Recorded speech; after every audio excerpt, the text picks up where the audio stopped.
Hi, I'm Ben. And I'm Josh. And this is the Bad and Magic Podcast, a podcast about games, life, and other things. Welcome to episode 24. And I am going to forego my usual numbers analysis because 24, there's too much to talk about 24. Divisible by 2, by 12, by 6. It's a great number. Too much to talk about. You'd said that you wanted to kind of revisit a topic we talked about in the past with mobile gaming. So what do you got for us? Yeah, we're going to start right off with my confession now. Is like we had that whole big, like you had this whole giant revelation about your mobile gaming experience and how... Oh, man. Yeah, that was deep and heavy, and it felt like an after-school special for a little bit. But it was a good conversation to have. Yeah. And I had mentioned that I had at one point had downloaded a one of those little mobile game things, like the pay-to-win things. And I played it for a couple of days, and the curtain kind of got pulled back, and I was like, aha, this is where you're going to get my money. And then I immediately bailed. Uh-huh. Well, since then, I actually downloaded another one. Same reason. Like, I kept seeing ads for it pop up, and then, like, the gameplay looked decent. Like, I was just curious enough about how the game would play to try it out. With the same, I go in with my eyes open. I know what this is. Like, the thing is, I'm having the opposite experience because I'm still playing it now, and here it is a week later. And it's like you walk into... Imagine going to like a carnival and expecting like, all right, these guys are just here to rip me off and take all my money, but they're not going to get me. I know the score. But instead of like an old-timey carnival, you're walking into like Disneyland where everybody is genuinely nice and friendly and everything's like just good and fun. But you're on your guard the whole time and you're just constantly looking for where's the catch? Like they're going to get me somewhere and where is it coming from? So this is AFK Arena is what I've been playing. Okay, I haven't heard of it. AFK standing for away from keyboard? Yes, it's an idle game in that you have like a couple of little cartoony characters that are your team, and they have different abilities and things. Uh-huh. And while you're not playing, they are acquiring experience. Like when the main page of the UI for the game it shows your little team at the bottom, and they're just constantly killing bad guys that come at them, and then all the experience and loot that they get just goes into this little like chest, and then you just tap on the chest to actually gather it all. Okay. And so you're constantly acquiring resources while the game is not playing. I'm seeing common elements that go across all these games. I assume at some point the chest fills up and then they can't get any more unless you show up and interact a little bit. Yes. So the chest only holds 12 hours. So there's this lure to keep coming back. Yeah, so there's that built-in mechanism. So I'm opening the app at least once every 12 hours to click that little chest. And, while I'm here, I'll play a couple levels since they got more experience. They leveled up, so... And I know I'm waiting for the paywall. I'm waiting to get to a level where now it is impossible to beat this unless I start putting real money down to like get the equipment and get the fast upgrades. Experience. But here's the problem. I've been playing for a week and I have not hit that paywall yet. Yeah. Like I thought I had a couple of times, but then like I got to this level where the difficulty was just so high. I'm like, oh, well, I'm never going to beat this. So I turned the game off. But then I turn it on 12 hours later, and I've got all this experience accrued up, and I level up my guys a couple times, and I barely eke out that win, and I feel good about it. So I have yet to spend any money on this game, and I'm still progressing in it. But I can see, I see the store. Like, it's one of the main buttons. Like, here's the store, here's where you can spend all your money, and skip all of this tedious nonsense of you waiting around. But honestly, I'm okay with the waiting around. Like, if I just open it for a few minutes here and there, and then log off of it. Now, I say that. Nicole's obviously going to have other sayings like, oh, he's been on that thing for hours a day the whole time he's had it. And she might be right for a day or two, but I don't know. All right. I'll check in with you again. You'll have to let us know if you're still having fun and if they've suckered you into paying money for it yet. Yes. So depending on what happens in the next couple of episodes of the podcast, we can either talk about this as like, oh, yeah, I hit the paywall and forgot about it. Or we could have the opposite intervention where you stop me from paying all this money into the game. Well, okay. Well, here's the thing. If you play a game and you spend time on it and you enjoy it with the past business model where you would pay in advance for the game before you'd even had any fun with it whatsoever, and then you would get it. Sometimes you would pay and it would be a good game and you enjoy it, and sometimes you'd pay and it would kind of suck and you wouldn't use it, but you'd pay the same amount no matter what, and they'd have your money before you even started playing it. Now that you're having this opposite experience where it's free to play and then they're trying to get you to pay after the fact, do you ever feel like a capitalistic obligation to pay for the content you've consumed? That's an interesting question. I mean, sometimes I know what you're talking about. Like people put these things out in the world, and then they ask for some kind of just some payback for it. It's like, hey, like I don't know where I've heard this before, but if you enjoy the podcast and you would like to support us, you can go to our Patreon link. Right, like that. Like that. We put time and effort into making this thing. We're giving it to you for free, but if you want to show us some love, we'd appreciate it. Exactly. And it's funny because we say those things to people that are listening because we do put work and effort into this. And now you're making me confront that attitude that I have with free-to-play games like this where like I almost go into it like a challenge. It's like, haha, you're not going to sucker me into giving you a single red cent for this game that I spend hours a day playing that you've spent time and energy and your skills and expertise building and providing to me. You've nailed it. It's like me versus the developers. It's like you're trying to build the world's best Skinner box to extract money from me, but I know all the tricks and I'm not going to fall for it, you jerks. But then, like you're saying, the actual other end of the spectrum, the other perspective on this is, hey, these guys did put a lot of time and effort into a game that you are extracting value from. So why are you not providing some of that value back to them? Yeah, okay, you got me there. But at the same time, I'm not prepared to put my credit card number into this game. Like, oh, well, I'll send them $1, right? Like, what's $1? And that shows my appreciation for their time and development. But then now that my credit card's in the game, like that makes it one click to buy stuff. And that's just, I need that extra barrier right now. Okay. Yeah, I understand. I got it. But I'm conscious of that. Like I reach a point where with the free to play kind of pay model, I recognize at some point like, hey, these guys deserve some of my money because if I don't give them some of my money, maybe they won't keep producing the game and I like it. Yeah. I mean, I get that. Me being the bad person that I am, I think about all of the suckers that they rope in that are pouring thousands of dollars into it. And I think to myself, well, that covers my cost too. They're subsidizing your gameplay experience? Yeah, exactly. Okay. I mean, I get that. It's the same kind of ethic when you are like, you're going to like a public park and there's like a donation box or a museum that's free to the public and there's a donation box in the entryway. Do you ever stop and drop a few bucks in the donation box? I don't. Never. Okay. Mm-mm. I generally do that kind of thing. I just think. Well, Ben, on behalf of all the people like me that don't give any of their money away, you're welcome. I want to thank you for subsidizing these public events for me. All right. Well, speaking of other public events, because this has been a bit of a cultural phenomenon for a while, and now it's kind of reached a new level of popularity because Disney Plus made it available. Let's talk about the musical Hamilton. Let's talk about the musical Hamilton. So, my wife got me into musicals when I first met her back in the day. Like, I was never a big musical kind of fan. Like, I remember did not know this about Nicole. She's very much. Alicia and I are both very much into musicals. Oh, she's a very musical person. She grew up in a musical family. She was classically trained as a singer. Oh, that's right. Yeah. She sings wonderfully, and she hates doing it. Oh, man, we got to tell this story about the karaoke contest in the Bahamas sometime. Yes, that is a good story. But anyway, so she got me into musicals, and then she's also a huge history buff. She has a history degree. Why shouldn't she be? And now that I'm older and out of, like, isn't this crazy? After you get out of school, you start recognizing how important history is, but at the time, you loathe it. History. Like the entire 20th century was defined by World War I and subsequently World War II, and I didn't have any appreciation for that whatsoever. Except that you had to study it. Yeah, exactly.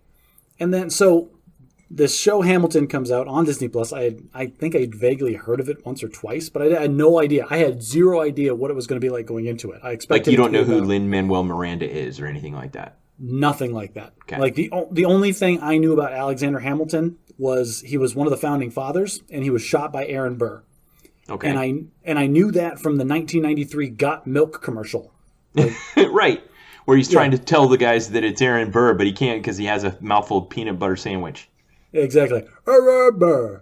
Like, that's the only reason I know anything about Alexander I'm putting Hamilton. a link to that in the show notes. But then we started watching it, and it was funny because Stephen Colbert, we saw an interview with Stephen Colbert with one of the actors afterwards, and he summed it up perfectly. The first 15 minutes, you're just kind of flabbergasted, and you're like, are they going to be able to sustain this for the whole show?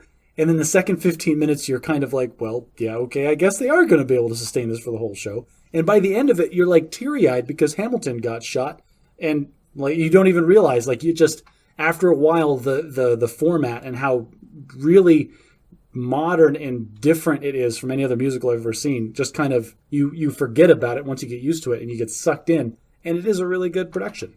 So I haven't watched it. Do you recommend it?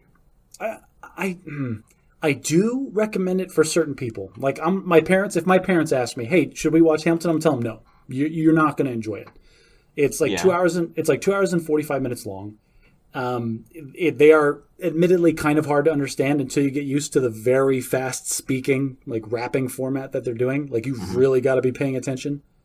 And if you don't have an appreciation for like Revolutionary War type environment or the history of the young founding of the government, you're not going to get anything out of it, honestly.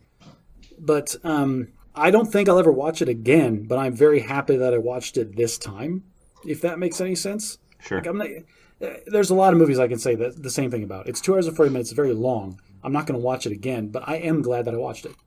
Okay. And have you done any research? Like, how aware are you of the accuracy of the depiction of the historical content? Nicole filled me in on all that because I did research one thing that they mentioned in the show, was talking about how Alexander Hamilton set up the current federal or the federal government's like financial system, like when it was first incepted. And so like I was just interested in like, I'm an accountant, so I'm naturally like, what kind of a financial system are we talking about? And so that was interesting to learn a little bit about.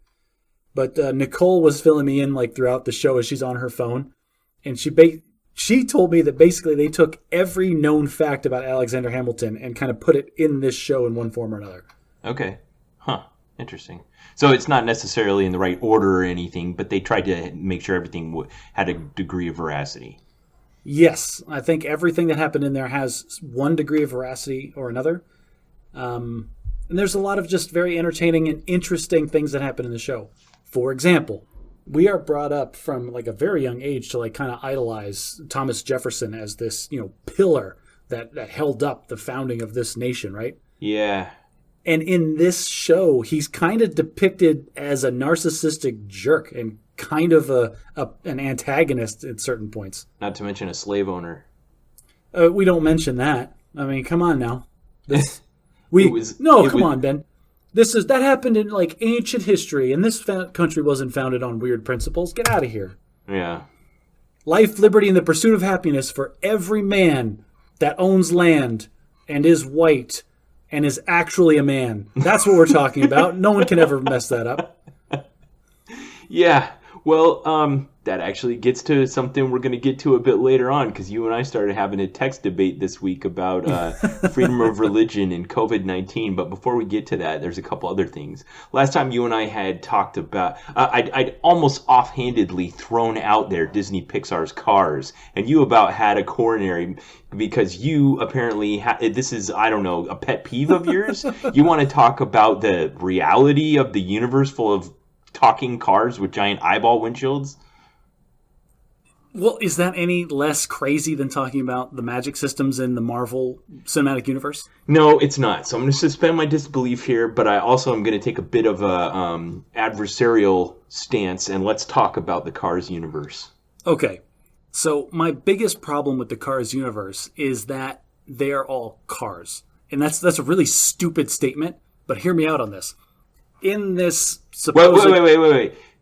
You're saying that in a movie called Cars, everyone's cars. That's your biggest problem. I prefaced that this is a stupid point, but let me get there. Okay. If there are no humans that have ever existed in this universe, where would the idea of cars even come from? Like, cars exist because we made cars, but there are no people. So who made the freaking cars? Right. The form of a car is built around the form of a human being. Like if there were just autonomous machines, they wouldn't have room for a person in the middle. Right. Okay. That's a stupid point. Let's just move right past that. Let's move right past that. Well, hang on. No, let's not move past that, because I actually anticipated you asking this exact question, and I have a theory. Okay. Oh, is this the theory that like all the Pixar movies are tied together, and this is like a post-Wall-E apocalypse or something? Maybe. Okay. Yes, like post-apocalyptic, but no. Let's just say that the cars became self-aware and killed all the human beings, and still exist, but the humans are all gone. Yeah, I think there's a cracked YouTube video that they talk about all the Pixar movies exist on one timeline, and like Cars is a post-Wall-E apocalypse where all the humans are gone in space, and then all the robots became self-aware and just. I don't know. The world's too clean for that, but okay. Okay. So then that's accept the fact that they're cars and they're machines, but they're alive. Machines for transporting humans with human compartments everywhere. So then let us just embrace the movie for what it is. And then we take the movie's Cars, which are, here, like the first Cars movie was a good movie. The second Cars movie was a complete disaster. The third one was just a remake of the first one. And then we have the kind of the spin-off ones, which was Planes, the first two Planes movies. Oh. I regret watching the first one and didn't watch the second one. And I of my recent cinema going history, I think Planes will be in my top 3 biggest regrets. Planes and I walked out of Captain Underpants. I still have young kids, and they loved Captain Underpants. Yeah, Captain Underpants was terrible, but Captain Underpants was a chore. It's like, I'm here for my kids. Right. Like the same way you go to Chuck E. Cheese. But that's why we like movies like Big Hero 6. It can entertain a kid, but it isn't pandering. It's accessible to the adults. Okay, so you never saw the second Planes movie. No. Okay, there is an important piece of information that expands the universe a little bit in the second Planes movie that is what makes me the most insane about this entire thing. Go ahead. And the idea is, at the beginning, they have this montage of Dusty Crophopper winning races, and he's doing well, but they always show him redlining his engine every time. And as you would expect, he gets to a point where, like, his gearbox breaks. It's like, oh, well, you can't keep pushing your gearbox. It's going to break and you'll never fly again. Like your engine will, it's really It's supposed to be an analog to a human injuring themselves so that they can no longer compete. Yes, except that he has a clear analog gauge on his dashboard that he can see, even though it's built into his eyeballs somehow. That never mind. We're not talking about that. Right. So it's almost as if you were walking around with an EKG strapped to your wrist, and you were a professional marathon runner, and you knew that if you got your heart rate over a certain rate for a certain amount of time, you would die. But that's unclear, because they don't say if he would die. They just say he would never be able to race again. So is he going to be dead, or is he just going to be wheeling around and can't turn his prop anymore? And then the whole idea is that they're trying to get a new gearbox for him so he can keep racing, but the manufacturer doesn't make that part anymore. So this opens up this huge conspiracy, questioning, venue of where are all these parts coming from? Who's making them? And dear God, why would you stop? It's like, I have. They don't have the same. Can you imagine if human beings just had interchangeable parts? Well, not only that, but then I have a Type C heart, but they stopped making those 16 years ago, so I really got to take care of this one. Yeah, exactly. How dare you stop making my heart, you jerks? Well, so I'm not gonna. Oh, well, in that case, maybe I better watch Planes 2. No, I'm not watching Planes 2. Planes 2 is nothing like Planes 1. It's about firefighters and it's a good message, but the movie's kind of crap. Anyway, At the end of the movie, the whole arc, I'm going to spoil it for you right here, is that he has to push his engine to the max one last time to scoop the water and save 2 RVs that were trapped on a bridge that was burning, right? And then his engine seizes and he crashes. And then the next scene, they do the cut to black, and then he's in a hangar somewhere. Sure, and the Hudson Hornet crashing the last race. His career is over. Well, but this is his gearbox, right? Is he dead? Can he never fly again? We don't know. But then they show this forklift working on him, and they do the day-night cycle while they have a steady shot for days and days. He's unconscious in this airplane hangar while this forklift is working on him. And he comes and he wakes up out of it. And he says, oh, yeah, about your gearbox. I made you a new one, custom with my shop over here. You're good as new. And then it just okay. So now 2 things. One, we have some mysterious manufacturer of parts that actually makes these things that are alive now. And 2, forklifts are the only things that have the closest analog to hands. because cars and planes can't physically manipulate objects. You mentioned this last time. You're imagining like the little forklift from Cars being the one that has the most power because he can actually manipulate things. Yeah, it's like, oh, hey, Dusty, you need a new gearbox? Here's a new gearbox. Who's going to install it for you? You got to come to me. Like, there's no reason the forklift shouldn't be the godfather of the entire Cars universe because they're the only ones that can fix these things. Let me pull you back down out of the outrage stratosphere. So I was listening to, I think it might have been like the director's commentary track on the Cars DVD or something like that. I tried looking it up and I couldn't find it, but I recall listening to them talking about these meetings that the early founders of Pixar, they would go to an offsite somewhere and drink and spend a good time together, but then also spend some time just brainstorming out the future. And it probably leads to like that crack video you're talking about, where it's all some kind of one big consolidated universe, because it kind of is. It all came from the imaginations of these creative people that were doing pioneering things with computers and technology, and something as pioneering as Toy Story, which then became Bug's Life and WALL-E and Ratatouille and Cars. And Cars was kind of a pet project by one of the guys who just loved cars. And it was really just born out of this love of cars, but they didn't want their storytelling and fondness for racing and the beauty and speed of a car bogged down by having people in the story. So they just dispensed with the people and just made a story about cars. So I'm going to give them some leeway for like, what are the mechanics of the universe? They weren't really out to do that. Do we give the same leeway to other movies with these magic systems when they break the rules? So I asked that question here in the notes. Is Cars kind of a soft magic system? Are we just supposed to suspend our disbelief about how did they get parts and where were they born or made? Or, where did they come from? What happens to them when they die? It's just a soft magic system. So, I will say in the first 3 Cars movies and probably the first Planes movie, I would say that yes, it's actually a hard magic system because it is just that. It is the one fact. Cars, these transportation machines, cars, helicopters, airplanes, they're alive and they're things. Okay, I get that. They have tires. They can change the tires like shoes. That makes sense. Those things are external. Planes 2 introduced the concept of interchangeable internal parts. Which are hard to get to. Yeah, which are like, do they die? Do they have surgery? Are there car doctors? There are way too many questions posed by that one simple fact that I must breaks have the whole thing. Seen Cars 10 times before I finally realized that Rusty's medicated bumper ointment was supposed to be an analog for like hemorrhoid cream. And that's why all their supporters were geriatric. Yeah, like I don't even have anything funny to say about that because like that's just nightmarish. Like, but that's why Lightning was supposed to be so embarrassed by it. Yeah, by his big time sponsors or whatever. Yeah. And I get in that Can you imagine driving the Preparation H Ford? But that informs his character arc, right? Because at the beginning he's embarrassed and doesn't want to even be associated with them. But by the end he realizes that they're the ones that gave him his big shot. That's right. Yeah, and that's why it is a good movie. It is good storytelling because it has such a great character. It's just Doc Hollywood, but with cars. Have you seen Doc Hollywood? I have not seen Doc Hollywood. Oh, so okay.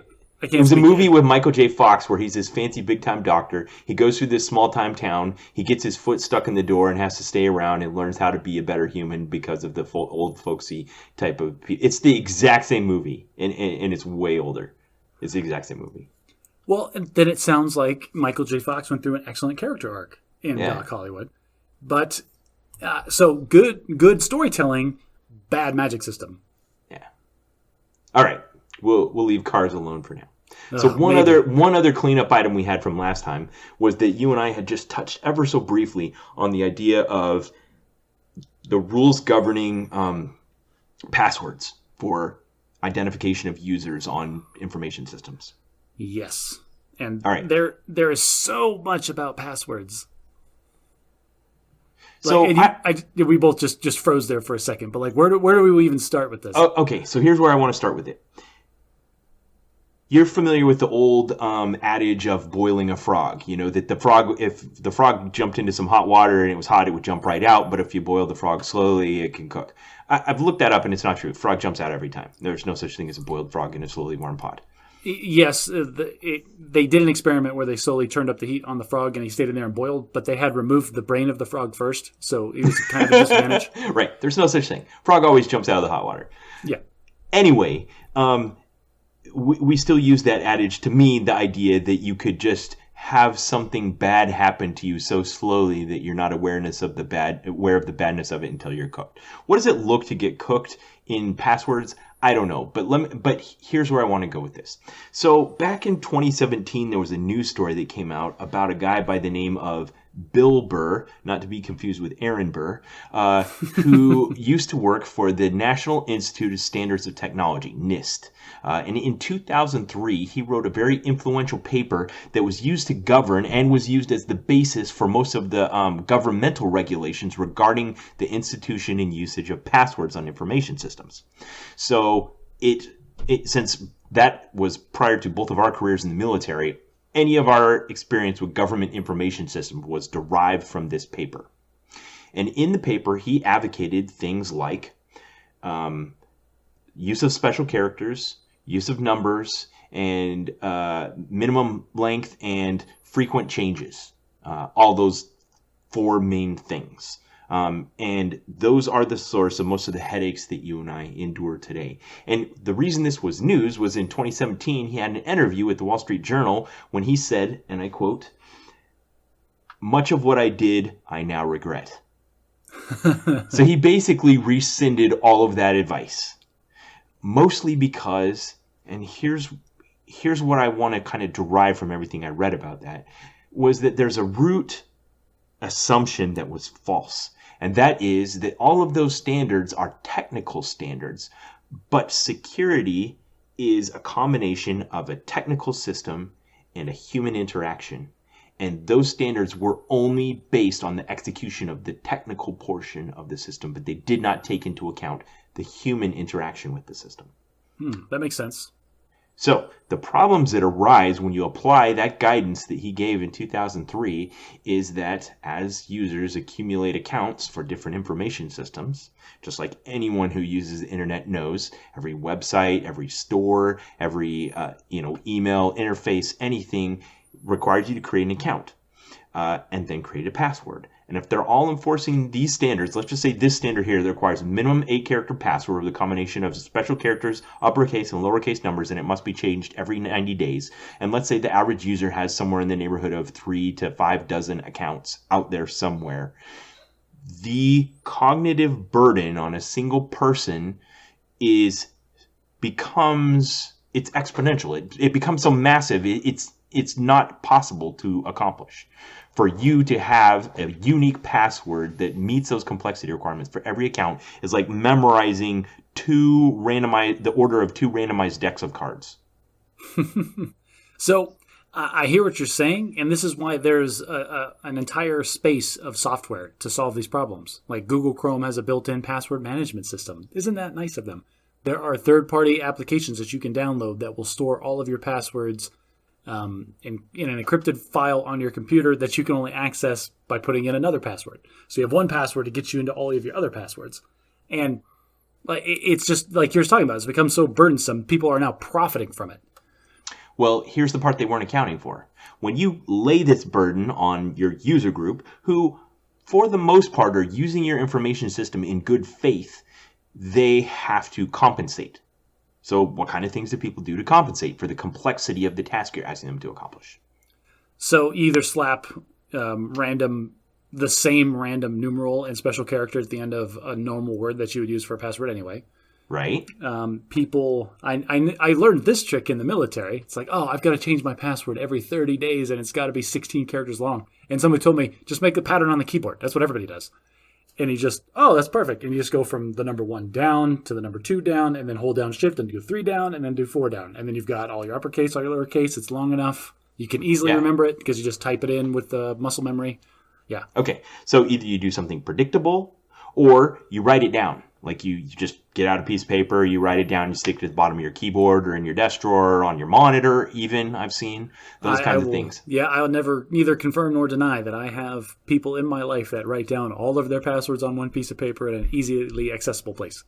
So you're filling a role, and I appreciate the role that you're filling right now, of kind of this like incredulous person at the silliness of that. I'm more of a security purist in this. I want to create a system that all of my users who are using it in good faith, even at the low end of the curve, who don't have a great memory or just can't execute this complicated task we're asking them can still exist within the system, and I can still provide a secure system. So instead of assuming that my system will only be secure if all of my users execute up to this high standard that I've set, rather I'd say, what's the lowest thing I can expect people to do, and I want my system to still be secure even if they don't do that.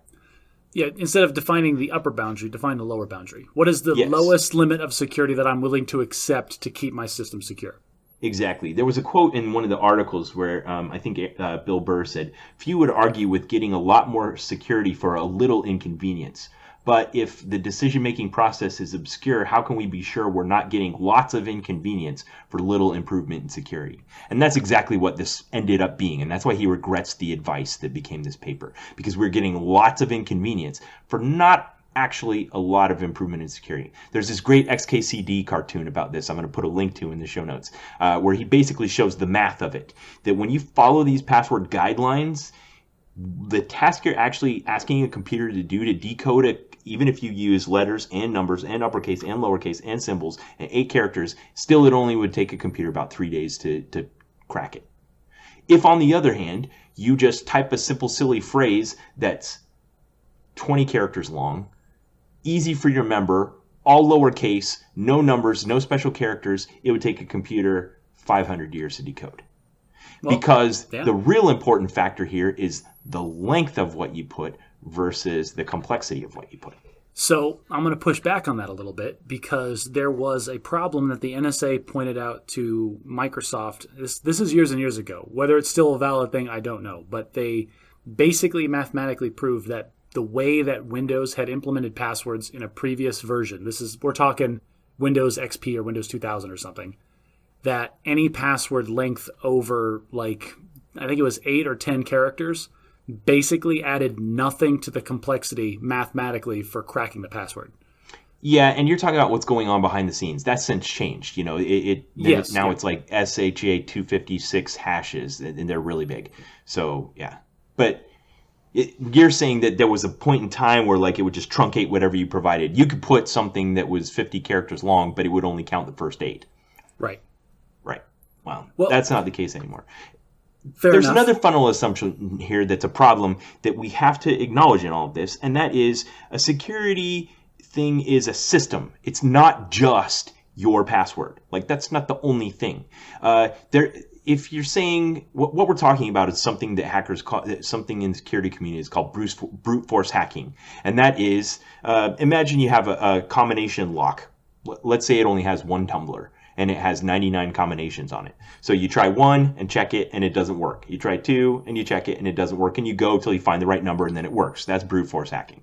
So if you have an 8-character password and you're using like an ASCII keyboard, there's only so many possible characters you could type in, and for a computer it's virtually trivial for it to be able to guess every possible character combination in 8 digits if you can have a server that will simply allow you to keep checking. So if I were saying, hey server, is the password A? And the server goes, no. And you say, is it B? No. Is it C? No. So in any system where that exists, then you can brute force hack any password given enough time, and it can happen relatively quickly. Well, dear listeners, here's an excellent example for you to go try yourself. The easiest and simplest way to protect yourself against brute force attacks, I actually implemented in our Bad at Magic Fitness Challenge website. If you go to log in and you put in an incorrect login, I have it hard-coded into the system to wait 2 seconds before it gives the page back to you. And so, like, you can brute force a password if you really want to, but I just increased the level of the amount of time that it's going to take to do that from possibly hours to potentially weeks. Right. And that's one protection you could take. Another very common protection, I'm not aware of any websites that don't use it, is this system has a hard-coded number of consecutive failed password attempts. Yep, you get locked out after 3 and then tries. you get locked out and require administrative intervention. Yep. So six consecutive failed password attempts and the account becomes locked. So there's no such thing as brute forcing anymore. I don't know why we even talk about it. Because that's the simplest thing for people to understand about passwords. Like, this is the easiest way for people to understand how passwords are broken and why they're important. Right. There's other controls as well. I mean, now people don't understand what they're getting for it, but we have a lot of other things like security questions, two-factor authentication, those kinds of things. Two-factor authentication is just a shortcut for meaning there's two different ways to validate your identity before we give you access to a system. So that's when your bank sends you a text message when you're trying to log into your bank account. You don't realize how much security that's giving you, but that's giving you a ton of security because they have independently stored your cell phone number and they send you a code, and I'm sure it has a lockout as well, or just a few numbers of attempts it'll allow, but it's usually like a 6-digit code, and if you don't have that code within a few seconds, then you can't get in, even if you know the username and password. Not only is that protecting you, but the fact that if you're just driving around doing your thing and you get a text message from your bank, here is your login authentication code, you, as the owner of the account, are immediately flagged that something's fishy. Right.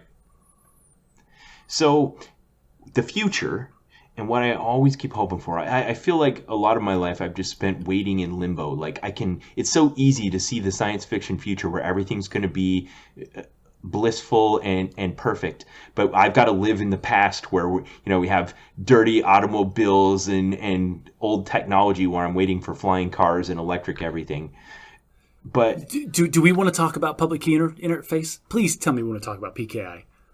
Okay, give me 1 second. Let me land this plane. So, as you know, a few years ago, we passed the date that was Back to the Future 2, which came out back in the 80s, and it predicted the future, and they had flying cars and rehydrating machines and all those kinds of things. And there's this scene, I love this scene, it always goes through my head, where Marty's wandering through the park, and they're recreating something that happened back in 1955, where there's a guy fundraising money to try to save the clock tower there in Hill Valley.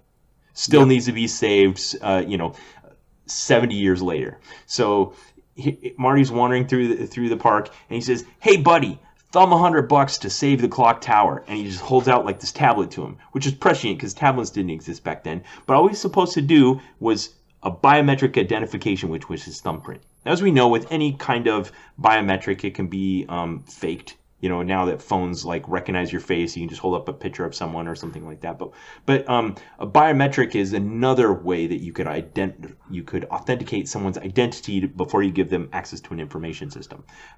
There's thumbprints, there's facial recognition, there's voice recognition, there's retina scanning. Retina scanning. I'm thinking of ones I've used in the real world. Iris scanning, which is actually one of the best out there. Hand geometry I've used. Have you ever used hand geometry? I have not used hand geometry. Disney uses it at their parks, or they did. Basically, cool. Just to link you to your ticket so that it can't be transferred. Wow. That's hardcore for Disney. People really spoofing Disney tickets. You just go through the park, you scan your ticket, and then you put your hand on the hand geometry scanner, and then they're linked. And then anywhere in the park you use your ticket, you have to do both. And it's two-factor authentication to make it non-transferable. Huh, you don't just possess the ticket, you also have to scan your hand. So anyway, what you're talking about in the security community is the big three for authenticating in any these three main methods for authenticating. It's something you know, which is like a password, something you have, which would be like a key or a physical ticket, or something you are, right, which is the biometrics. Like, you can't fake who you are. So, man, I've been waiting my whole life to get that RFID tag put into my wrist that is linked somehow electronically to my DNA, that I can just go to the store, and where the credit card machine is now, I just wave my hand in front of it. It's like, oh, it's this person. Here's his bank account information. Run the tab. It's done. Good. It's like, I'm going to be the first guy in line for that. Me too. Now, those three things, and correct, that's what I mean when I'm saying 1-factor, 2-factor, or 3-factor identification. What of those three things you have? Something you know, something you have, and something you are. And so, like 2-factor authentication, we say that, like, if you know your username and password and you have your cell phone, then you can get into our website. Yes. And to make it even more secure, you would add who you are, and that would be your facial scan or those kinds of things. Yeah, you would have to somehow, theoretically now, you would have to unlock the phone first. So there's another layer of authentication to get into the phone to get the text message in the first place. That's why I hate it, like when I go into like the pizza place and I use like Apple Pay right in front of them, and it scans my fingerprint, validates my identity, and transmits my credit card information, and then their paper machine prints out a receipt and they hand it to me and they say, "Will you please sign this?" I look at them and I'm like, I just validated my identity with my fingerprint. You want me to sign that piece of paper? Does anyone even care? Does anybody on Earth even care that those slips are signed? This is like me trying to tell the cable company to start trying to sell me broadcast cable. No one cares. But I do it anyway because I'm an idiot. I don't. I go to the grocery store and I know what you're talking about. You have to sign credit card slips for transactions. But I go to the grocery store and I run my credit card all the time, and they don't even ask for it anymore. And why aren't more businesses like that? Like, what is my signature giving you that, like, you've got your money, man. Let me go. Maybe this is a stolen credit card, and I just stole $150 worth of legitimate groceries. Shame on me. Maybe the future holds just biometric identification as single factor by itself. I don't know. I mean, maybe then we end up with eye transplants so that we can sneak back into the place and save our life. But I was thinking Minority Report. But in the meantime, we live in just this weird half-step universe where we still are tied to all the crappy old rules of the past, where I still have systems out there that like lock me out if I don't log in every 30 days and change my password every 90 days. And it was this cat and mouse game for a long time where like people would do things like you said, where they would do patterns on the keyboards, and then the administrators would just put a little routine in the password change application that would recognize keyboard patterns and not allow you to do those. This is the idea where you've got the little garden, and people find it convenient to walk through the garden. So we're going to start building fences. Yeah, we're going to start building fences around the garden to stop you from going through the most convenient way to get to where you're going. Yeah, and I think any place that you see that happening, where there's this cat and mouse game between the designers and the users, I'm a firm believer in paving desire paths. If people start walking a place that isn't a path, put down pavement. Just recognize that this is going to be the most convenient thing and the most desired thing for people to use in the first place. Right, and make it happen. Figure out a way for that to be the secure option. Now, you mentioned a minute ago things that we can use now where you can still utilize a long, complex password in a system but without having to remember it by having a password manager. And those introduce their own set of vulnerabilities, but they do allow you to be secure, more secure than if you were just reusing the same password on every website you go to, or I don't know, some writing it down on your keyboard.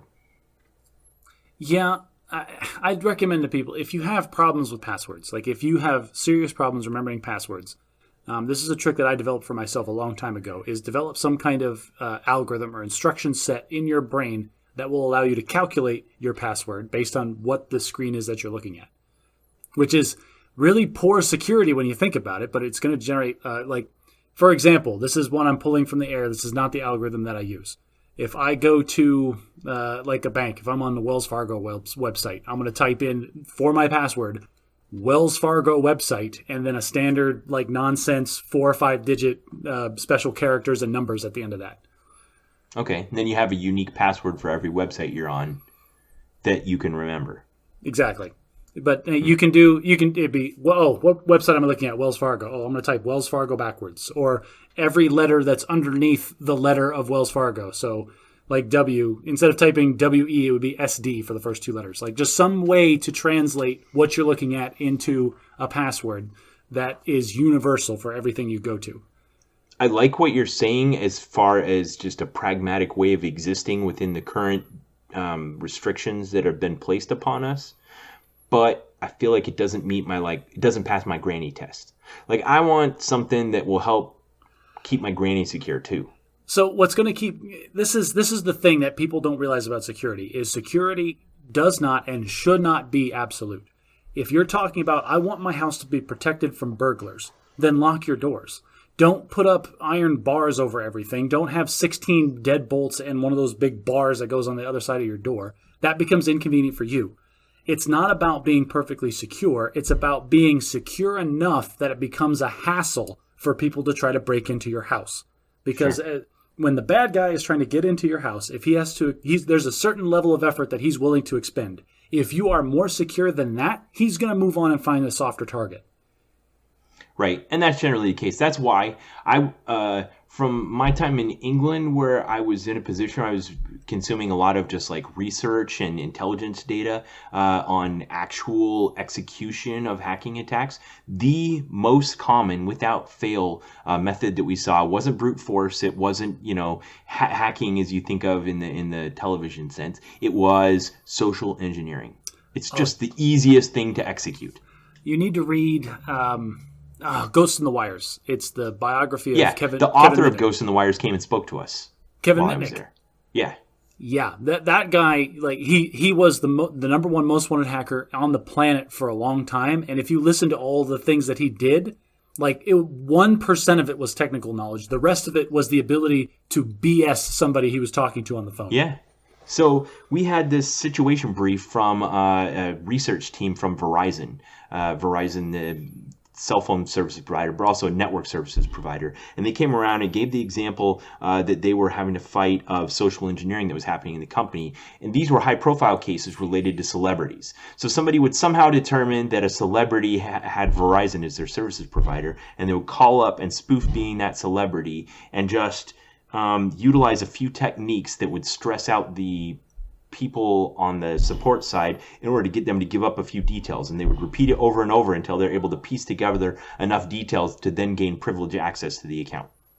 Yeah. So if I get one little nugget from this person, like he misspoke or he read a line off his screen that he wasn't supposed to, and then you slam down the phone, call back another operator and do the same thing, getting another nugget, you can pool all those nuggets together to sound like you're good enough to be authentic. Right. So the point they were making in this was that what their system was failing to do was to allow them to correlate all of those failed attempts. The same as if you had a bot out on the internet pinging a web server trying to determine someone's username and password through brute force. It was like brute force social engineering, and the system was incapable, unless they actually called back and got the same operator twice, the system was incapable of basically flagging someone's account for attempted social engineering brute force attacks. I feel like if you're Brad Pitt and you get, if I'm Brad Pitt and I call Verizon and I set up an account, I want to tell them, hey, by the way, go ahead and just flag my account now as high risk for fraud. Right, and that's basically what they were doing. Because what had happened, I think, in one of these cases where then they got access to the celebrity's iCloud account and got some compromising photos, and yeah, it was really bad. Oh, I completely flipped positions on this already because I am all for compromising photos of people that are Brad famous. Pitt? Yeah. No, let's just stick with Brad Pitt here. If any hackers are listening, any pictures you can get of Eric Skarsgård, I'm down. That's your male celebrity crush. Mine's David Duchovny. Oh, so old school. Man, I keep forgetting how old you are. Let's talk bad at English. So when I was in England, every now and then someone would say something to everyone in the room that sounded very normal, and to me just sounded like alien language. And there was one time I think I was sitting there and I came into work and I asked where my supervisor was. I said, "Hey, has anybody seen John today?" And they said, "Oh, he's got the lurgy." The lurgy? The lurgy? Yeah, the dreaded lurgy. I'm like, okay. He caught the clergy, or what's the lurgy? The lurgy, yeah. So, caught the lurgy, or the dreaded lurgy, was a phrase they used, very commonplace slang, that meant, it was kind of a catch-all phrase that meant like a sickness that's easy to catch but not that serious. It was interchangeable for what we would call a cold or the flu. Now, if someone's missing from your office prior to COVID-19, do you feel it necessary to distinguish between the cold or the flu? Like, would you... No, this is exactly the thought I was having when you started explaining what this meant. Like, that's a lot of words to say he's sick. Right. He caught the lurgy, or he's got the lurgy, the dreaded lurgy. Yeah, it sounds undeniably British and therefore higher class and more educated, but it's stupid in that it's more words to express the same information. Yeah, he's got the flu. And it's only one extra syllable. And he's sick. He's sick today. Well, okay, so we would say sick. And that could mean kind of a whole host of things. And I would say that us just saying that phrase, he's sick, has like a maximum threshold. Like there's certain things that if he has those things, you're not justified in saying he's sick. Like if he's got cancer, appendicitis. Well, now it depends on how much you really like the person that we're talking about. Let's call him Dan. If Dan is sick and he's a great guy and you like him a lot, it's like, oh, Dan's really under the weather and he's not doing great. Like that's one thing. If you hate Dan and Dan's a jerk, oh, he's sick. Screw Dan. Yeah, but still saying sick to an American has like a maximum threshold. You're not going to say he's sick if he's like hospitalized with pneumonia. If I hate him, I might, but I get what you're saying. You're right. It's probably not going to be that way. But the lurgy has this very specific set of rules around it that meant it's probably the cold or the flu, not bad enough to go to the hospital, but not good enough to come into work. But we don't really know what it is.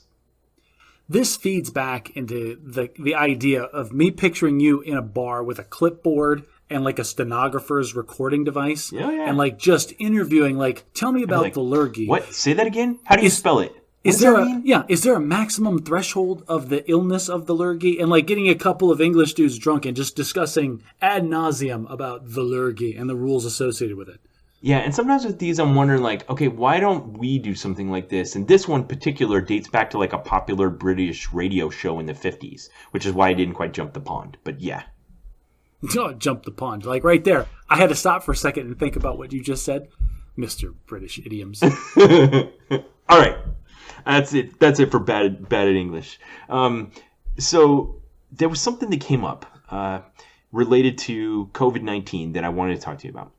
So I have been, and I've documented on this podcast a bit of an experience I've gone through with kind of the tension between the state and church as, you know, how do you worship in this time when we're under quarantine and stay-at-home orders and those kinds of things.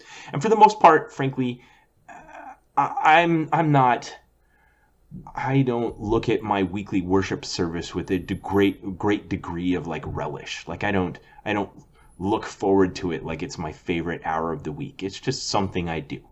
I feel it's important to my life, to my children, to the way I've chosen to lead my existence. But when the quarantine started, I gotta say it was a little bit of a relief to not feel the pressure of having to get up on Sunday morning, you know, put on my nice clothes and go and sit in a pew and listen to the sermons for the hours and do all my duties and those kinds of things. You are going to be doing like the Mormon equivalent of like Hail Marys for admitting this on the podcast, because people you know are going to hear this and you're going to get in trouble. But I'm a member of the leadership of my local congregation, and initially I had to. The initial response was, I don't know if you remember because it all happened so quickly, but back in March when the governors hadn't come out with stay-at-home orders yet, there was just this vague time where people were aware that it was transmitting. We didn't know how it was transmitting. There was word of outbreaks, and there was an initial time where people had a chance to make their own reaction. And my church reacted relatively quickly and canceled services before any executive stay-at-home orders had been given. Yeah, it really felt like COVID was not a thing until it was a thing. Right. Like there was that weird, like it was. I can look back on one weekend where we were going about our normal lives, and like there was just this sense all around that like things weren't quite right. Like we went to the grocery store as a family like we normally do, and half the shelves were empty. And like that was kind of the first wake-up call. Like something's going down here. So from my church leadership perspective, what happened is that time where we voluntarily canceled services, and yet, so one of the things we do at the service is we take the sacrament, which is bread and water in remembrance of Jesus, like he commanded in the New Testament. And that's considered a relatively vital thing to do on a weekly basis, to gather and partake of the sacrament in remembrance of Jesus. So even though we did other things for our 2 hours of meetings, if we say, all right, we can't do anything else, we're only going to get together to do one thing, that's the one thing we'll do. So after they canceled services, so there's like this mass illness going around, but so we're not going to congregate, but we are going to have somebody take a cracker with their dirty hand and stick it into your mouth. So the way we take the sacrament is you pass around a tray and you put it in your own mouth. But yeah. Oh, still, okay. So you have a tray that passed through everybody's licked fingers. you're right. There is a potential transmission vector there. Agreed. But I'm still talking. Stick with me here.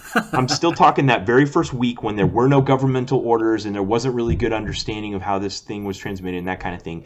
And I remember we'd received an order from on high to cancel services, but there was this real serious churn within my local leadership to try to circumvent it, basically by distributing the sacrament to everyone's homes. So then they were trying to organize groups of priesthood holders to go to everyone's homes and administer the sacrament to them in their homes as like an analog for actually having the service of the church. And it would allow for a much better control of disease and that kind of thing. But to me, it felt kind of wrong-headed. Like I thought, no, if we're just going to try to like not have church at the building, but still try to hold it in people's homes, we're not really preventing the transmission of this disease. We're just doing it point to point instead of gathering in one spot. That reeks of, we don't like these rules, so we're going to try to get around them.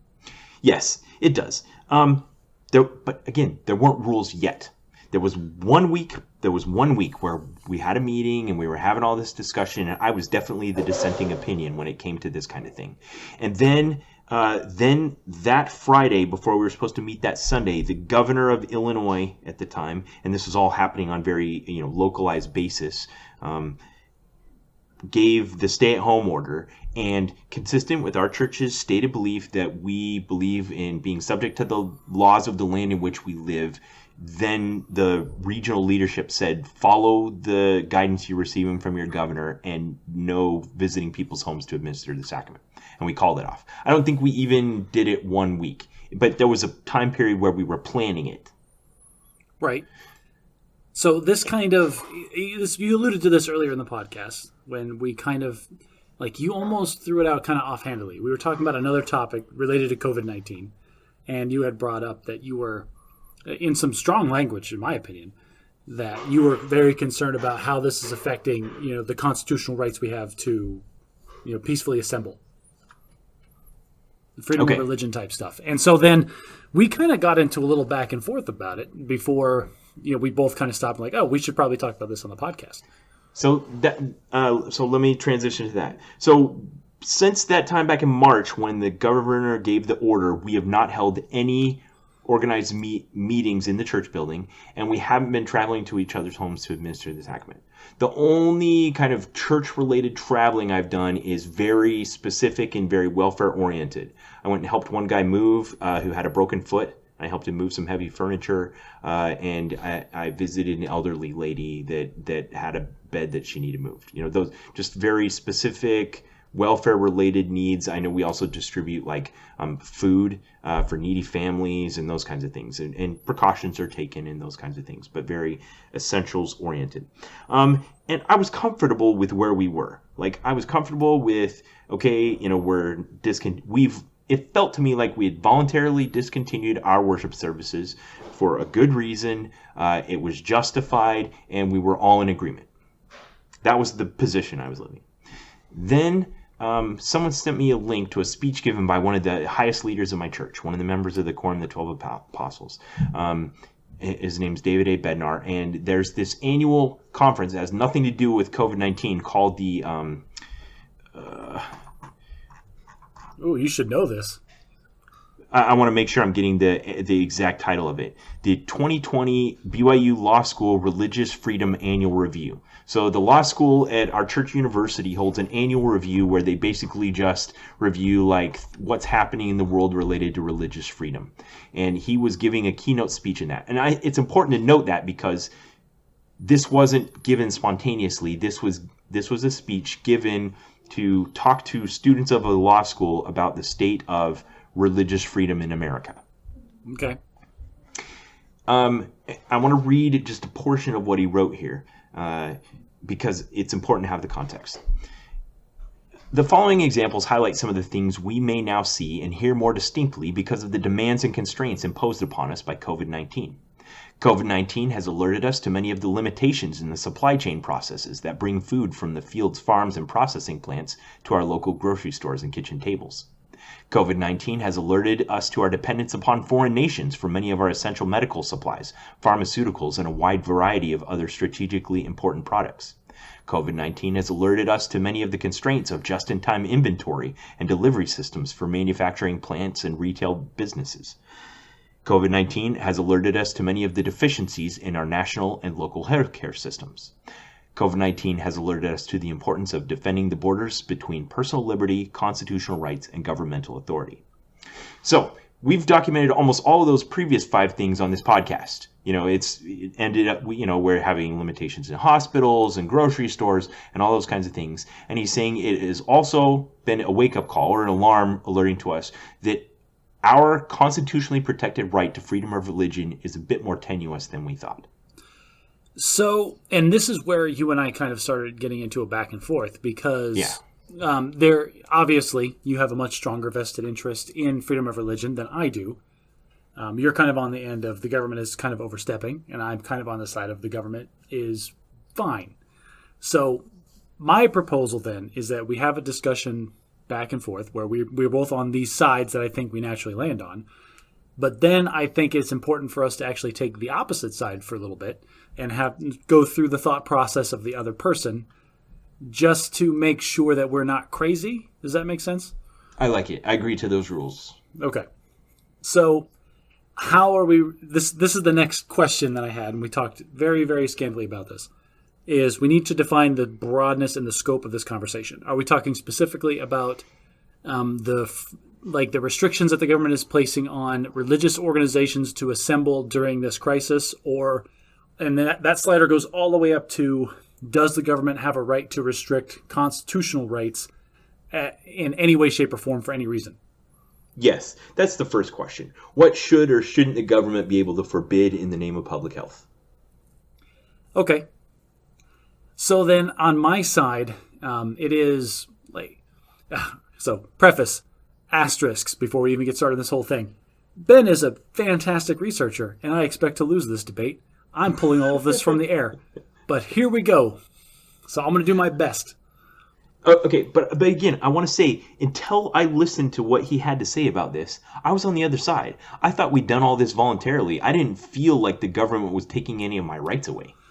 So I think it's important, like the main purpose of the federal government is to defend the rights and the freedoms that people have. We're saying the federal government, but in our system, this was done by local executives. Well, let's say the state. Let's say the government, whatever level it is. Because if governments, like right now, I'm living under different levels of government, and each one has said different things and put different restrictions upon me. We've highlighted that in this show. What's happening in Arizona is different than what's happening in Illinois. Right. And so we're just going to say the government to be an external governing body. But not federal government. Not necessarily, but maybe. Up to and including. The government, the role of government is to provide for its population. The reason we created this government, the reason we funded this government, the reason we elect theoretically the best of us to go be a part of this government is to protect our interests. And our interests during a global pandemic is for the general welfare and safety of the population. And if that means giving up some level of freedom, whether it be freedom of movement, freedom of assembly, freedom of religion in some cases, as long as it is understood and is known to be a temporary measure, then I think it's fine. And this is where we get into that really gray area, because there's a lot of things that have been done on an emergency basis that turned into communist Russia. So right. The trick here is that, like, we can't be vesting these emergency powers into Emperor Palpatine just for, like, this little crisis on Naboo. Like, we have to make sure there's set time limits to this stuff. Right. So in this speech that he gave 4 main points, and I think this can help guide the discussion. I wrote them in the notes if you want to look at them. The first is that government power can never be unlimited. And he's saying that, there were instances here in this case where it felt unlimited, what the kind of things that they were doing. I mean, you can imagine at the extreme end, you've got like men with guns roaming the streets and enforcing curfews and stuff like that. But you also have examples of, police running through neighborhoods that are about to be overtaken by a brush fire, telling people to evacuate, and some people don't, and they burn to death in their homes. I mean, so here's the difference in this situation. I know what you're saying. The government shouldn't have unlimited power to do these kinds of things. This situation is unprecedented in that your choices are not just affecting you. Like sure. in the brush fire example, if you choose to stay in your home, the only person that you're endangering, the only one that gets hurt. Exactly. In this scenario, if you flaunt government, like the regulations that the WHO, that the CDC is putting out, and that a lot of government agencies are saying that you need to follow, not only are you endangering yourself, but you are potentially endangering other people. And sure. That, in my mind, I've said this before on the podcast, like you should be allowed to do anything that you want to do so long as it affects nobody else. As soon as you cross the line into interacting and interfering with other people's ability to do what they want to do, now there needs to be rules and regulations involved in that. That just made me wonder about things I've heard in the past. Like, for instance, deliberately having unprotected sex with someone when you know you're HIV positive. Like, is that attempted murder? Or... Should that be a crime? These kinds of things have already been decided in courts before. I'm sure these kind of questions have been grappled with, but it's the same fundamental issue. Well, and this is the problem, and this is the biggest issue that we face, especially in my state, like where we are still like the hottest spot in I think the planet right now for COVID-19 daily cases and confirmed. I posted a graphic on the Bad at Magic Facebook page where it shows that even though the U.S. is the hottest spot on the planet, Illinois is the coolest spot in the U.S. and Arizona is the hottest spot in the U.S. And I can only imagine that is because you live there and I live here. Just to show how different we are. Take personal credit for that. That's right. Bad at Magic podcast, the reason we are all dying. There are a lot of people in my state that are deliberately saying, oh, well, the government can't tell me what to do. And listen, all you don't tread on me flag-waving people out there. I genuinely think you're nut jobs, but that's fine. You're entitled to be as, whatever opinions that you have, that's fine. However, your freedom, what you see as an attack on your freedom not to wear a face mask, is legitimately endangering my 8-year-old son. And so, yes, you're entitled to your opinion, but wear your damn mask. That's all there is to it. I've seen those videos, and you've probably seen them too, that go viral where there's some self-important jerk out there that deliberately coughs in someone's direction. Yeah, and it feels so petulant and juvenile. I will that you right now. I go to the grocery store by myself. I am the only person in my household that leaves to do things. But if I am ever going to be out with my son, which I'm not because he's high risk, if I'm ever out and my son is there and he's wearing his mask and you cough deliberately in our direction and you're not wearing a mask, be prepared to die. Because I will kill you. All right. Well, that got us a bit far afield from the idea of government power being unlimited. Okay. There was a movie called Outbreak. I think you might remember back before where there was an Ebola outbreak, and I love the movie. I love the movie Outbreak. They have a fuel air bomb at the very beginning of the movie, and it's great. Yes, exactly. They napalm this camp because it's got Ebola, and the government. That to me is where I think the far end of this is.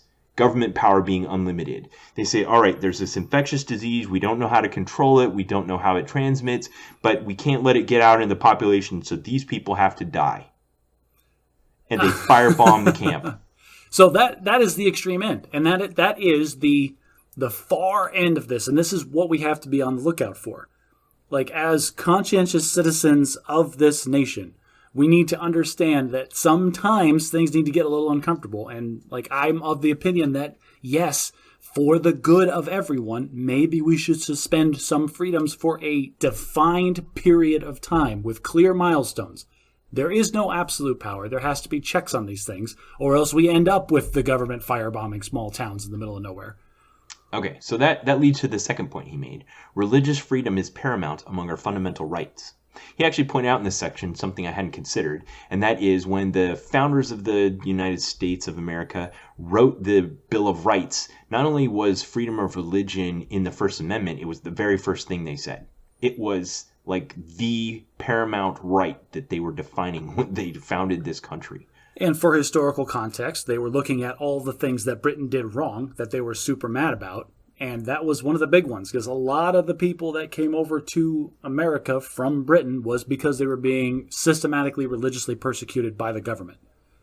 And he kind of talks about it like it's a canary in the mine. Freedom of religion stands as a bulwark against unlimited government power. It safeguards the right to think for oneself, to believe what one feels to be true, and to exercise moral agency accordingly. Wow. So that's super biased, and I have some nitpicky issues with those exact words, but okay, we're going to roll that in. I'm going to go ahead and in my brain, I'm going to substitute that for First Amendment, because I think freedom of speech and freedom of assembly are also extremely important for the ideas that he's saying. Freedom of religion is undeniably important. Undeniably. I get that and I accept that. Is it the most? Let's not make a contest of it. Let's just say everything in there is very important. I use the word paramount. He just said stands as a bulwark. Fair enough.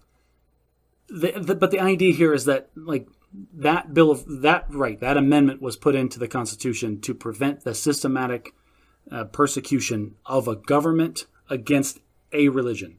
That's not what's happening. This is all right. The government. Well, okay, so let me challenge you there, and let me take a bit of an argumentative point.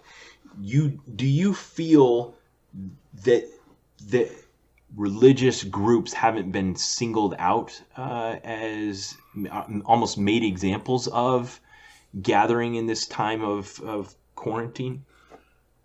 I don't, but I can't say that I'm fully aware. It might just be because I'm unaware of it. I don't feel like the religious groups are being singled out because I'm not a part of one and I haven't experienced it and I haven't read about it. So I don't know. So you're probably a little bit aware because there's a few that have kind of pierced the consciousness and gone viral, as it were, into other areas where you don't even consume news. There was one pastor in Louisiana that was just belligerently defiant and gathering and getting arrested and those kinds of things, and just was frankly just making a fool out of himself. But so the difference there is that I'm not singling that out. I'm not categorizing in my brain this religion made this decision. I'm seeing this group of people because I'm seeing the same things happen with bars, restaurants, and gyms. Yeah. There are multiple gyms in Arizona that are currently suing the governor for shutting them down last week. And it blows my mind. So anyway, but I'm categorizing. But are they suing on a moral basis, or are they suing because they're going broke and suing is going to get them some money and they can just continue working even though they don't want to just gather people together and get them sick? I don't even want to talk about it. I don't even want to conjecture. But the idea is I categorize all those people together. There are people that are dissatisfied for whatever reason with these restrictions, and they are pushing back against them. And when we talk about religious, I don't break out the religion separately in a separate category. I lump them up into that group of these people are mad that they can't get together. Okay, well that leads really well into the third point. Religious freedom is fragile. So here's what he said. Despite COVID-19 risks, North American jurisdictions declared as essential numerous services related to alcohol, animals, marijuana, and other concerns. But often religious organizations and their services were simply deemed non-essential even when their activities can be conducted safely. That specifically, the one you talked about, marijuana dispensaries and liquor stores, I threw that back in your face immediately, and I'm going to throw it back in your face now. Go ahead. All right, so essential services were defined as healthcare providing and pharmacies and that kind of thing. Now, it is not the fault of these regulators that medical marijuana dispensaries are lumped in with pharmacies categorically when we're talking about businesses. The same way that it's not their fault that grocery stores are essential services for people to survive, and that for some reason liquor stores are a niche and a subset under grocery stores when it comes to law. That's not their fault. They're not going to comb through every single type of category of business because there is no bottom to that rabbit hole. It's okay, well, yoga studios can stay open, but hot yoga studios can't. You quickly, it devolves into this bureaucratic nightmare. So they had to make big, broad sweeping things. And that is a soundbite. That is not fair to say oh, well, this medical marijuana dispensary is open, therefore my church should be open. We're talking apples and oranges here, and you're exploiting a niche and a bullet point and a loophole in this whole system to try to drive your point home harder, and it's not fair. It's not a fair argument. So the idea, though, underlying this is that I'm saying these things are essential and these things are non-essential. And you, religion guys, are non-essential. Because we're talking about an actual danger to the public here, not an imaginary danger. Oh, okay. Well, they never said that. Okay, you're I know. That. Okay, I know. Okay. So now that is a much better way to put this. Is like by defining religion as non-essential, you take issue with that categorization in the first place. Sure. We'll put out what is essential. Like that doesn't matter. The fact that the religion gets categorized. Someone as made a judgment call that it's more that religion is non-essential. So this brought me to the one Google search that I did, and I searched and tried to research: does the government have the ability to limit the freedom of assembly? And it turns out they do, according to multiple Supreme Court cases. The one I'm going to quote specifically is Ward versus Rock Against Racism. There was this group that was called Rock Against Racism that apparently it was a very loud rock concert that they would put on in some park in New York. And it was like excruciatingly loud, like loud to the point where nobody within miles could sleep in the middle of the night because they were just rocking out so hard. And the Supreme Court held that they did not have the freedom to do that. Like, they claimed, that they're abusing our freedom of speech and freedom to assemble. And the Supreme Court held that no, they don't. So apparently the government can limit the time, the place, and the manner of the freedom of assembly so long as those limits are justified without reference to the content of what is happening, are narrowly tailored to serve a significant government interest, and leave open ample alternative channels for communication. So the government does have the authority to limit these things so long as those other things are provided. In this case, applying that to what we're talking about now, is the government justified without reference to the content? They are not deliberately targeting religions. They are saying religion is not essential. They're not saying this religion is not essential. They're saying all religion is not essential to gather right now. That it is nothing to do with the content. It is about the situation. They've shut down multiple things, not just religion. So it's not just you guys. It's not a religious persecution. It's not a witch hunt. Second, is it narrowly tailored to serve a significant government interest? Keeping people from dying from COVID-19, I would argue, is a significant government interest. And lastly, they need to leave open alternative channels for communication. I feel like in this day and age, there are ample ways that you can still congregate virtually, digitally. Like I just assume that your church is still putting on regular services over the internet. So I'm going to educate you a little bit, just because you don't know, although you're probably aware of it just from general consumption of media. But let's assume, and this isn't true of my church, but let's assume you belong to a religion where you believe, like, for instance, if someone's going to die, that you need to administer last rites to them to assure that their soul will go to heaven. Okay. And that requires you to be physically present. You have to, hit them with anointed oil or whatever like that. Okay. And that's being prevented because it's non-essential. Even if I can do it safely within the transmission guidelines and those kinds of things. Well, my counter argument to that is the delivering of last rites is not equal to a regular weekly service for people that are completely healthy. Sure, but he gives in this speech, he gave a specific example where that exact thing was prohibited. My wife was telling me about these nightmare stories where people that had the COVID-19 that were dying in the hospital were not allowed to have visitors. Their last words and testament or whatever was all delivered via web chat. Yeah. And I was explaining to her that wouldn't happen. And she goes, but they won't let you. And I'm like, they can try to not let me, but I'm going to handcuff myself to my son's bed if he's in there. And that's just it. Well, if you remember, my son had appendicitis back in May, and he was dicey there for a while. And he did not have a single visitor the whole time. The whole hospital was on lockdown. If your son was 8, would you have visited him regardless of the circumstances? I assume they had exceptions based on age. He was 20, of course, so it was a bit different, but yeah.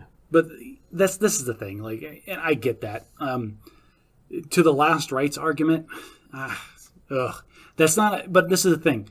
It's not the government deliberately persecuting this religion. It is this specific instance of religion getting caught in the crossfire.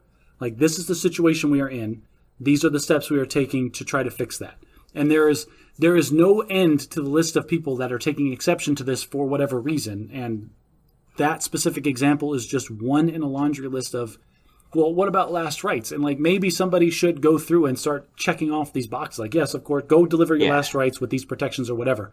But it was not the intent of the government to stop that from happening. Sure, I get it. And in any mass system where you're making some type of edict or decision, at the cut line between what is and isn't allowed, just like what happened with my promotion, there's going to be this ragged edge where some things are unjust one direction or unjust the other direction. Maybe you don't get this as much with 2 kids, but I definitely get it with 6, where I make a rule or a law or a proclamation, and one of my kids goes, that's not fair because you didn't let me and you let him, whatever. Okay, so for bad at parenting, the obvious answer to whenever your kid says that's not fair, you look them dead in the eye and say, life's not fair. So that's a great example of the kind of approach Uncle Sam could take here. If you let a marijuana dispensary open, but you're not letting me save people's souls, that's not fair. Then the press secretary for the White House should have said, tough took us, and like mic dropped on the stage. Like that'd be the end of it. Because I'm the dad. And that's the danger here, that we get the government taking the because I said so approach instead of having to justify what they're doing based on the constitutionality of their actions. Okay. So do you want to switch sides now or do we want to keep talking? One more thing. Okay. No, okay, let's do it. Okay. We're switching sides. I am now taking on the role of the government should never have ever done this, and how dare they? And you are taking on the role of sometimes the government should be taking actions in the best interest of the government, whether or not that violates fundamental rights. Yeah. Okay. Here's my opening argument, and I'm going to win right now. You ready? Okay, go ahead. Internment camps for Japanese Americans in World War II.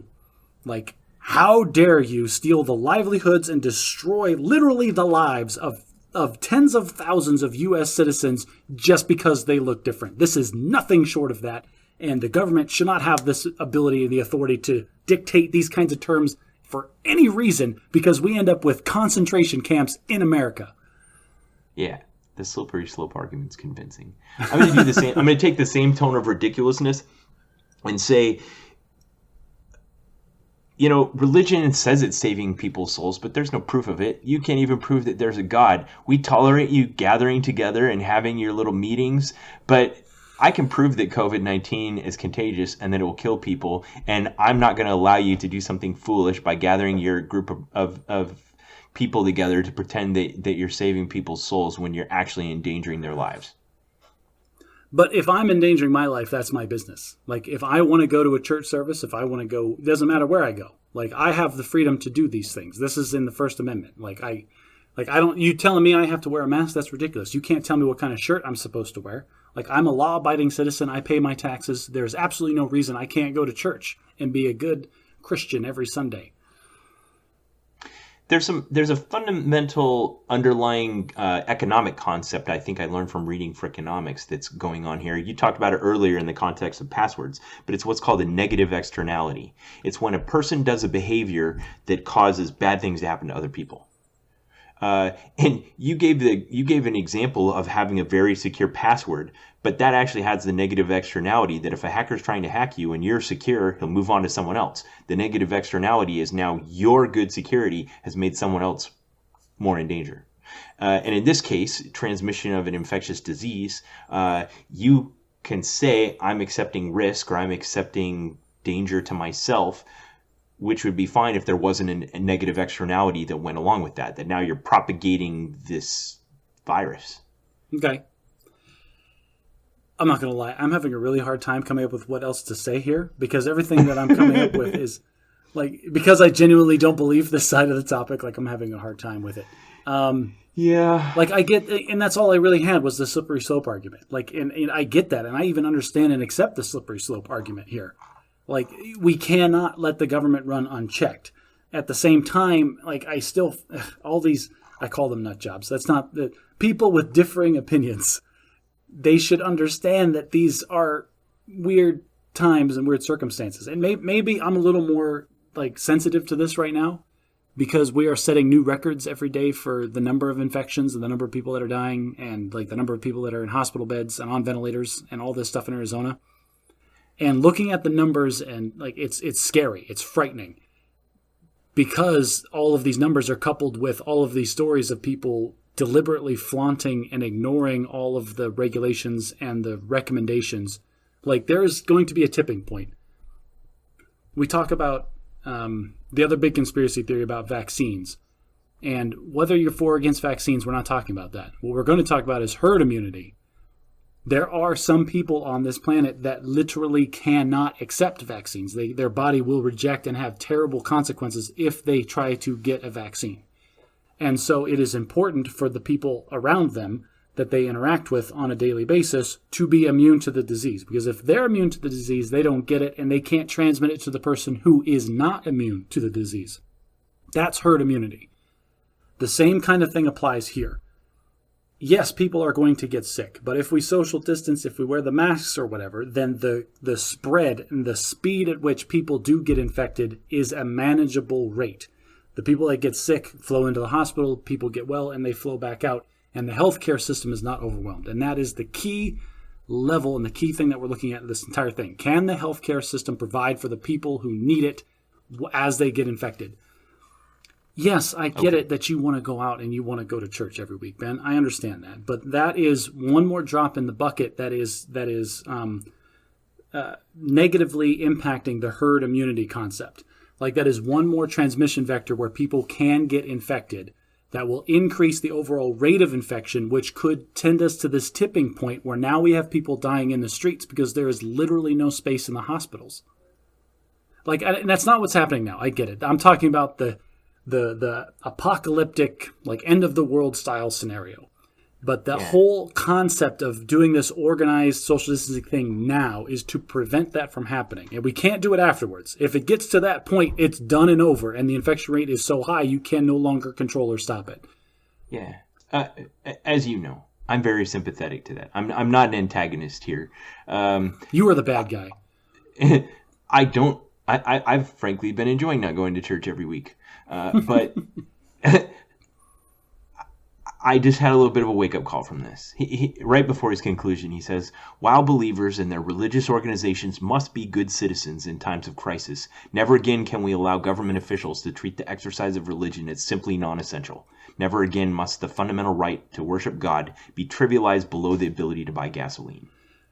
So that was my wake-up call, and that's kind of my closing argument there. Oh, your closing argument. Well, and then to close this whole thing is, I agree with you. Like, the freedom of religion, the freedom of assembly, the freedom of speech, all of the First Amendment rights are critically important to what makes our nation different than communist, or actually even current Russia, or North Korea, or people that can't fight against what the government is doing. Like, you have to be able to fight this oppression. That's what this country was founded on, and I get that. Hong Kong's barely hanging on there.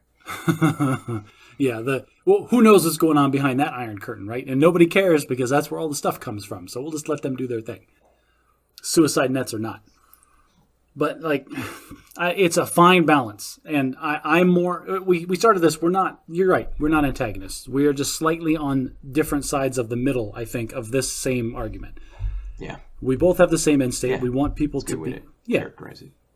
We're not extremists.